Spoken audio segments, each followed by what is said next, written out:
I think I was kind of happier before. I was 40. It was fairly good. I was married, a father, 4 children. Believe it or not, I wanted to be a cop, but that didn't work out, so I was a train operator for the city of New York. I was able to make a decent living. I did my job. It wasn't really crazy about it, but it paid the bills. My name is Joseph Irizarry. I was a train operator on the R line on September 11th, 2001. He remembers that morning a little too well. At 8:45 in the morning, his train pulled into the Cortlandt Street subway station when he felt something like an explosion shake his train. I didn't know what it was. I didn't know if I got rear-ended by another train or if, a bomb went off. I told my conductor to reopen the doors when we were abreast of the station, and I went towards the back of the train, and there was 2 ladies running down the stairs, and they informed me that the plane had just hit the first tower. I told everybody just to stay on the train, so they got back onto the train. At that moment, said Irizarry, a wave of people started filling the station. There were clouds of dust on the platform. Debris started to fall down. It was scary because at that point nobody knew that it was terrorism. Everybody just thought it was an accident. There were people running down the stairs to get on the train. I told my conductor to keep the doors open until he saw that everybody had gotten on the train safely.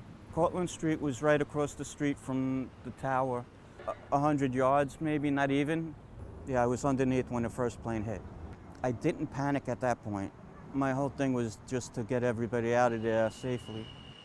The general rule for train operators is to arrive at the station, sit there for no more than 10 to 15 seconds, wait for people to get on, close the doors, and leave. Irizarry broke all these rules. At that point, I made sure that everybody that was running down the stairs was able to get on the train safely. And once everybody came down the stairs safely and we didn't see any more people coming down the stairs, I told my conductor to close down and we proceeded. If I remember correctly, it was probably a few hundred people on the train. I contacted my control center and informed them, and they came back and verified it.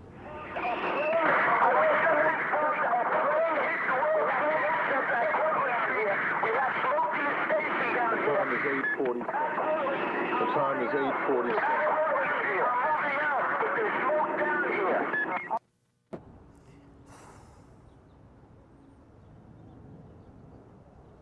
This is tough. When I got to Continental Avenue, that's when I found out exactly what had happened, as far as the tower falling. I went into the crew room and saw it on TV. That's when I panicked, I think, knowing that I was underneath. That's when it all hit me, yeah. I remember going home, just breaking down and crying. The Cortlandt Street station was badly damaged and had to be completely redone. Part of the station collapsed. Irizarry left just in time. The transit authority,